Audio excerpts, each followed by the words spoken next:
What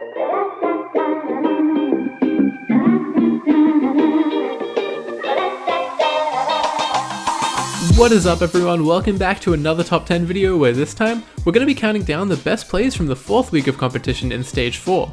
With only 2 matches now remaining for each team in the very first season, the stakes could not have been higher for most rosters as they battled it out throughout this penultimate week of regular competition.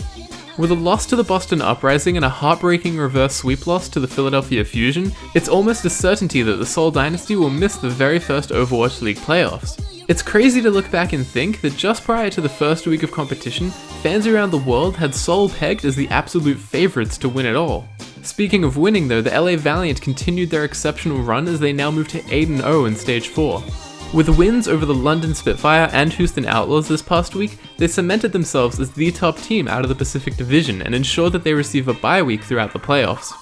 Now if you watched our most recent video, you know just how significant that truly is, but before we get ahead of ourselves too much, let's take the time now to look back at just how this past week played out as we jump right into things with a play in our 10th spot. Kicking things off this week, we have Free Feel of the Shanghai Dragons thinking fast to avoid a crisis.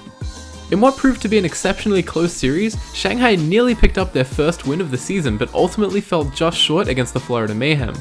Now despite eventually dropping the series, the map in focus features some noteworthy plays, none more so than Free Feel's sensational reaction times, demonstrated here as he activates his Transcendence the very moment that Awesome Guy slams his hammer, negating the stun, then moving in front of his downed teammate to also negate the follow-up charge.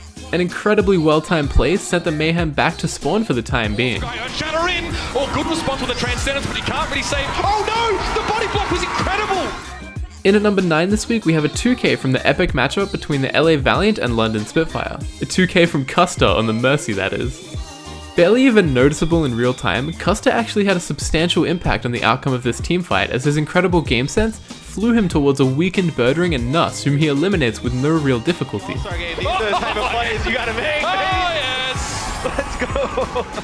The presence of mind to act on his teammates' callouts without hesitation, leave the midst of battle at a pivotal juncture, and actually prove accurate enough to close out the double kill is astounding.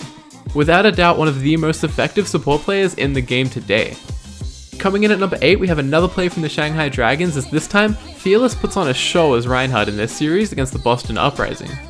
With both teams having captured the first point on Hanamura at an incredible pace, it was Shanghai's turn to storm point B. Pressuring the high ground, Shanghai forces Gamsu to drop from the advantageous position. Attempting to retake, Gamsu charges upwards but is immediately dropped by the opportunistic shatter from Fearless. Knocking 3 members of the Boston squad, Fearless cleans up each of the kills and gives his team the substantial advantage heading onto the point. A great play from him this week. In at number 7, we have Sinatra playing the Zarya of all things and actually coming through with a really great ultimate to give his team the edge.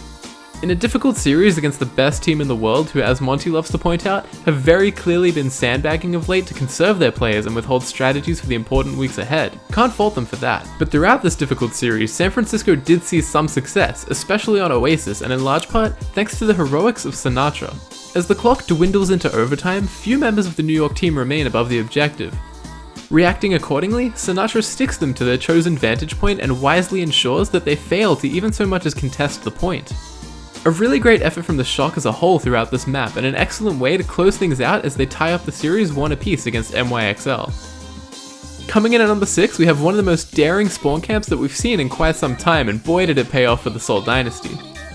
In a match that held substantial playoff implications, it was ultimately the Fusion who walked away with the series win, but not without difficulty. Nearing the conclusion of King's Row, Philadelphia had just 1 minute and 27 seconds in which to work with. Aware of this, Seoul played rather aggressively, holding Philly to their spawn for the majority of the round. Forcing a retreat as the time bank depletes, Seoul boldly decided to press even further forward, sending Fleta to contest the high ground whilst launching the black hole just below. A tremendously risky play as Philly were running a highly mobile comp. If any member of the team squeezed their way through and touched the point in time, it could have spelled disaster for Seoul, but their unexpected aggression paid off in spades. In at number 5 this week, we have a clip from the final battle of Texan rivals, perhaps the most evenly matched to date, considering the resurgence of the Dallas Fuel. In this week though, it was the green wall that stood strong, and in large part, Houston's success can be attributed to Lynx's dominance on the Widowmaker throughout. Best exemplified on Hanamura, Lynxa went uncontested on the high ground for quite some time, dealing damage all over and clicking heads in rapid succession. He activates his Deadeye, wins the duel against Taimu, and helped create ample space for the rest of the Outlaws to make progress on the point. Ultimately, it was a 10-player killstreak in an exceptionally short period of time from Linksa that halted the Dallas Fuel and led to an eventual series win. Coming in at number 4, we have an incredible play from San Francisco's latest star in Choi Hyobin.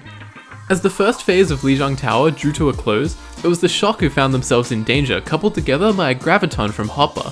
Quick to react, Choi Hyobin bubbled himself to absorb the damage of a deadly Pulse Bomb, giving him maximum charge, and we all know how pivotal a fully charged Zarya can be in the right hands. He first takes down Sado before dealing lethal damage to Hotbar and Carpe shortly after. He goes on to absolutely melt Boombox before closing out the play with some damage onto Neptuno and winning the point for his team. Definitely an explosive Zarya to keep an eye on anytime Lijiang Tower is in rotation. In our third spot this week, we have Soon coming through with one of the most stylish Widow plays of the stage. As the Outlaws near completion on Blizzard World, they have an abundance of ultimates in which to work with. Jake activates his Riptire, stalls it before sending it overhead, and eventually getting shut down by Soon, who snipes it out of the air. A brief moment passes before we see Jake launching himself towards the lone Widowmaker, but actually getting taken out mid-air as well. Soon took out the opposing Junkrat and his ultimate in rapid succession. A really demoralizing moment for the Outlaws as Soon lands yet another disgusting shot onto Barney and the Valiant go on to sweep the series. Coming in our second spot, turning things around for the Outlaws a little after that last play, we have Ahan getting his highlight-worthy moment before the season comes to an end. Attempting to close out the series against Texan rivals, Ahan dashes through to the backline of the Fuel and goes to work. He gets dropped to critical health but makes the most of the situation as he deflects a huge amount of damage, including somehow a scatter arrow into Mickey.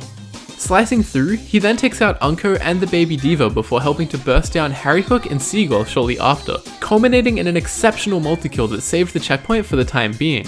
A superb moment of brilliance on the Genji as Ahan times his abilities well to acquire himself an efficient teamfight win. And finally, coming in our top spot this week, we have EQO and Hotbar of the Philadelphia Fusion sealing the deal and ensuring that they position themselves in the best possible spot for the final week of competition yet to come. With only the top 6 teams moving on to the season playoffs, the battle between Seoul and Philly was absolutely vital to their playoff chances. The series went all the way to a 5th and final map in the very last matchup of Day 3, underscoring just how closely matched these teams really were. In a chaotic teamfight where ults were expended on both sides to no avail, it was Hotbar and EQO who finally combined to delete the Seoul Dynasty from the first phase of Nepal. Collecting the opposition just off of the point, EQO narrowly acquires his barrage and immediately bursts down the unsuspecting Dynasty. It was a phenomenal moment that Seoul essentially couldn't recover from for the rest of the map as Philly went on to secure the series win and cement themselves as the team in that number 6 spot for the time being. They do still need to make it through the 5th and final week of competition, but it was this performance on Nepal that pushed Seoul down the rankings as Philly ascended to potential playoff glory. So that does it for another week of incredible highlights. Only 1 week remains before we reach the very first Overwatch League playoffs. Which team will be crowned stage champions this time around, and will that very same team be able to replicate their success in the most important matches of the year? Let me know your thoughts down in the comments below, but as always, thanks for tuning in, I hope you enjoyed the video, and I'll see you in the next one.